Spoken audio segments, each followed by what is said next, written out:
Comme pour son grand frère le A10, le A20 mini est entièrement contrôlable depuis un smartphone ou une tablette. Là où le A10 embarquait un écran qui lui permettait de le contrôler sans téléphone, le A20 mini n'en possède pas et l'utilisation du contrôle à distance devient essentielle. Ce contrôle, disponible pour la première fois sur le A10, proposait de bonnes idées, mais elle n'était pas tout aboutie. Aujourd'hui, je vous montre comment synchroniser ses A20 mini avec son smartphone ou sa tablette.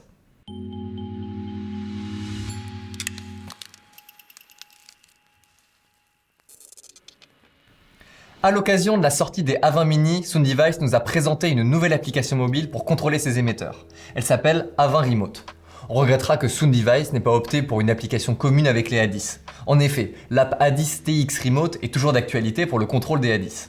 On espère vraiment que ces deux applications fusionneront dans le futur, car il est très probable que vous utilisiez des A10 et des A20 mini en même temps.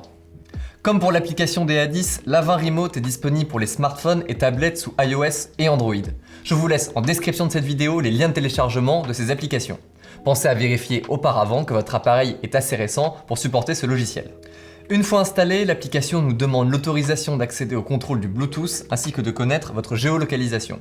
Il est essentiel de donner l'accès au Bluetooth, sinon les A20 mini ne peuvent pas communiquer avec votre appareil. Pour la géolocalisation, je vous conseille de l'activer car l'application l'utilise pour vous proposer des banques de fréquences adaptées à votre position géographique partout sur le globe. Cette fonction est bien pensée car elle permet d'automatiser ce paramètre, là où pour les A10, vous deviez préciser manuellement votre zone géographique et les bandes TV pour accéder aux fréquences les plus libres. Une fois ces autorisations données, vous serez directement dirigé vers la page Manage Transmitters. C'est depuis cette page que vous allez pouvoir ajouter vos A20 mini que vous contrôlerez par la suite. Si vous vous trouvez sur la page d'accueil qui se trouve Transmitter List, appuyez sur la roue dentée en haut à droite de l'écran pour revenir à la page d'appairage. L'application indique en anglais la démarche à suivre pour appairer vos A20 mini.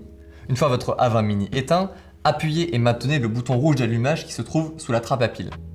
Maintenez ce bouton jusqu'à ce que les LED du haut et du bas clignotent en bleu rapidement. Notez que le port USB doit être déconnecté de tout ordinateur pour pouvoir passer dans le mode appairage. Vous devez également vous assurer que le A20 mini que vous voulez appairer n'est pas connecté au même moment à une autre application. Si c'est le cas, il vous suffit de fermer l'application de votre autre appareil mobile pour pouvoir lancer l'appairage avec un nouvel appareil.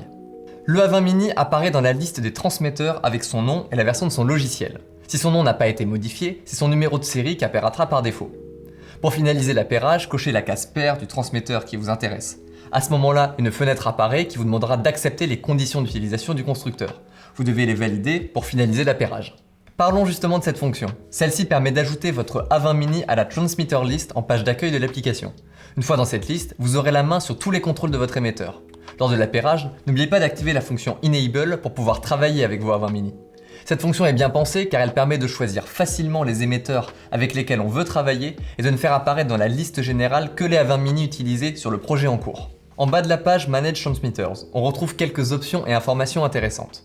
La fonction Power Off from App Requires Confirmation permet de demander ou non une confirmation lorsque vous décidez d'éteindre un A20 mini depuis votre téléphone. Cette fonction est activée, une fenêtre apparaîtra automatiquement lorsque vous appuyez sur le bouton Éteindre. C'est une option que je vous conseille d'activer, surtout si vous utilisez l'application sur smartphone, car il est facile d'appuyer involontairement sur le bouton Éteindre et donc de couper toute liaison audio avec le A20 mini. Le bouton Country indique le pays dans lequel vous êtes géolocalisé. Cela permet à l'application de vous proposer des fréquences autorisées légalement dans le pays où vous vous situez, ainsi que les puissances d'émission HF autorisées. Cette fonction n'est pas fixe, vous pouvez la changer manuellement en appuyant sur le bouton Country et en faisant défiler la liste des pays. Si votre pays n'apparaît pas, vous pouvez sélectionner Other qui se trouve dans la liste. Cette fonction vous laisse le choix de l'automatisation du lieu ou bien un contrôle manuel en fonction des réglages que vous souhaitez.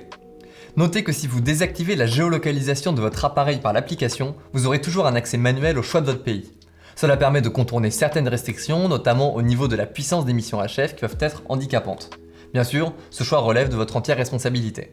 Enfin, comme son nom l'indique, le bouton User Guide est un raccourci qui vous renvoie directement sur le site de Soondevice.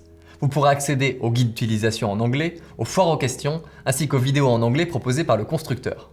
Mais si vous êtes un adepte de notre chaîne en français, vous n'aurez normalement pas besoin d'utiliser cette option. Et si vous avez besoin de trouver rapidement l'une de nos vidéos, scannez le QR code collé à l'arrière de l'un de nos A20 mini et vous trouverez la liste de nos vidéos disponibles. Maintenant que vous savez comment appairer vos A20 mini avec votre smartphone ou votre tablette, vous êtes prêt à les contrôler. Et si vous décidez de louer vos A20 mini chez Assistance Audiovisuelle, nous serons disponibles pour vous aider dans l'appairage de ces émetteurs avec votre smartphone pour qu'ils soient opérationnels lors de votre tournage. À la semaine prochaine pour une nouvelle vidéo.